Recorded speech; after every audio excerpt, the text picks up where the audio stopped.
Welcome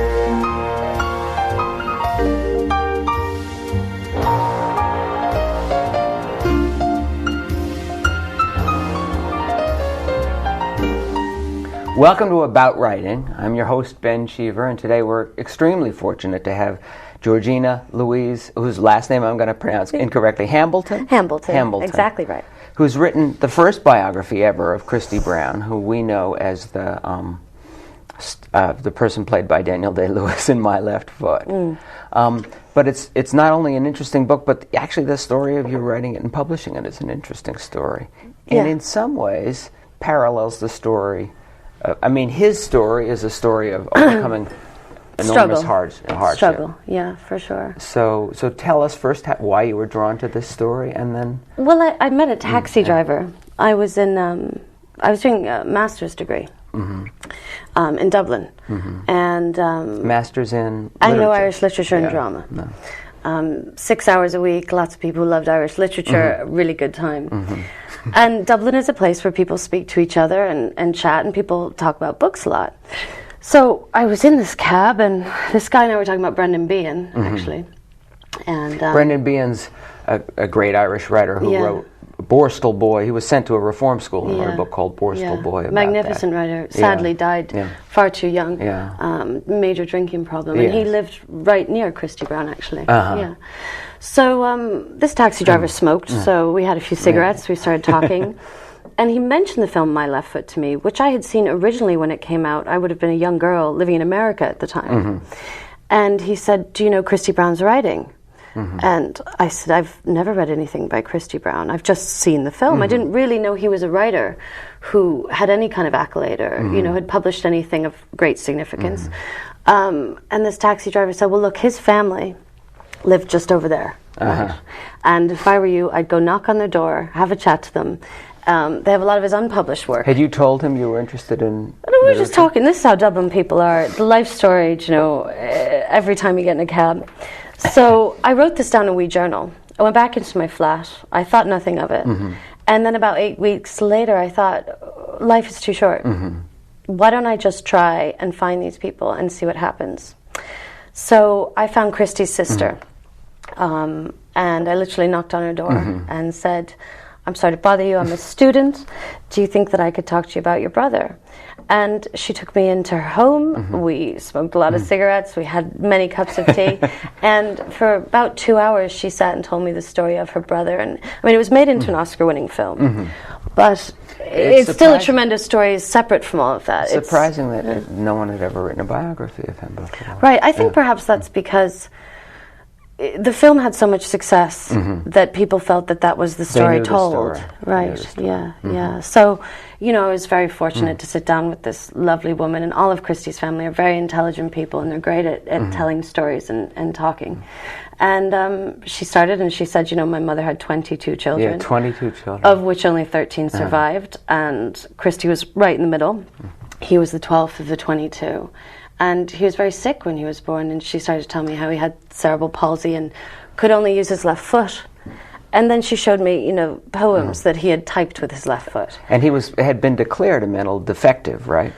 By doctors. When he was born, his mother, after about 3 months, his mother noticed that he couldn't sit up in a chair properly. And what had happened? He'd been strangled in the... They don't know exactly, but presumably it was suffocation at birth. It was a very difficult labor with Christy. Yeah, it was a breech birth. So she took this wee baby home, and she would sit him up in the chair to feed him, and he would just kind of, go to one side, right? And so Christy's mother, Bridget is her name, took Christy to doctors and said, "I'm sure there's something very wrong here." And for 5 years they said, "There's nothing wrong with him. It's in your head." Until ultimately, when he couldn't walk and his speech was so severely impaired, they then said, "There is something wrong with him. We don't know what it is, and you should put him in a home." Is that the national health that made them say? Because in this country, I think they'd say that they knew.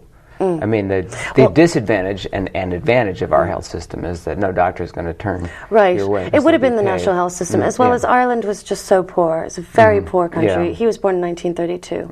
So it just simply wasn't equipped with doctors who had any knowledge of that sort of disability. But his mother refused to do that, and she taught him how to read and write.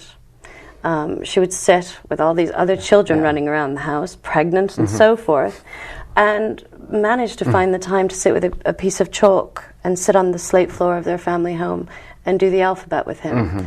And as soon as that happened, he started to blossom. You know, that was it. It was like food for him.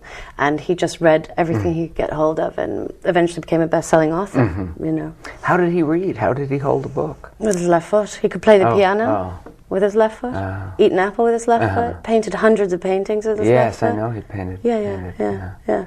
It's and he amazing. had a special typewriter. Saul Stein was on the show to talk about this book. Yeah, I think he had he needed a large typewriter. Yeah, as far as I understand, because most of the work was done with his big toe, you know, so it was key by key with his foot. But so what about the rest of us who have difficulty writing with all of our fingers? I wonder how he was a very serious drinker, Christy Brown. So do you think we should drink more? Is that why we're not writing as well? I don't. It might help. I know that he used to literally lock himself away with his whiskey and type for hours. I think that, you see, he wouldn't be understood. His speech wouldn't be understood by yourself or myself unless you spent months with him. You wouldn't be able to communicate. So the writing of letters and the reading was his dialogue, if you will, with the world at large. It was in many ways his only avenue. Right. Yeah. And he was very determined, extremely determined. Clearly he was very determined. Yeah. I mean, Christy's family have told me that they did not treat him as a disabled person, right? So they would all carry a straw for him in the later years, right? So because when he drank, he needed the wee straw. But they said the key was that they didn't treat him as though he was disabled. And he didn't think of himself as a disabled person, which I think is quite profound, actually. It just wasn't something he woke up and thought about every day. He thought about his writing and the people he wanted to see. And will you so read forth. those two sections I wanted you to read from the book?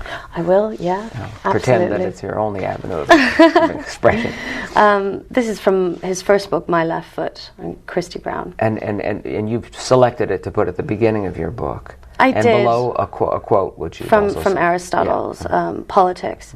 I chose this because he's an inside voice from people who need a voice, I think.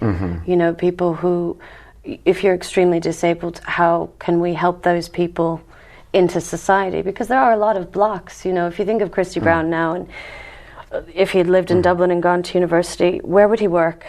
When you walk in a bank, there's not always somewhere, you know, for a disabled person to be. It's a challenge in life. Well, there are many things wrong with our country, but we're putting lots of disabled people to work. I don't know. I mean, you go to... I think, I like America for that. There's a lot of get up and go here, you know. No, but I mean, you run into, you find, they've found jobs that those people can do, and they're putting them in them. He wrote, we need confidence and friendliness, as well as, if not more than medical treatment. It is not our muscles and limbs which bother us. Sometimes it is our minds as well, our inner selves that require more attention than our twisted arms and legs. A child with a crooked mouth and twisted hands can very easily and quickly develop a set of very crooked and twisted attitudes, both towards himself and life in general, especially if he is allowed to grow up with them without being helped to an understanding of them. If the idea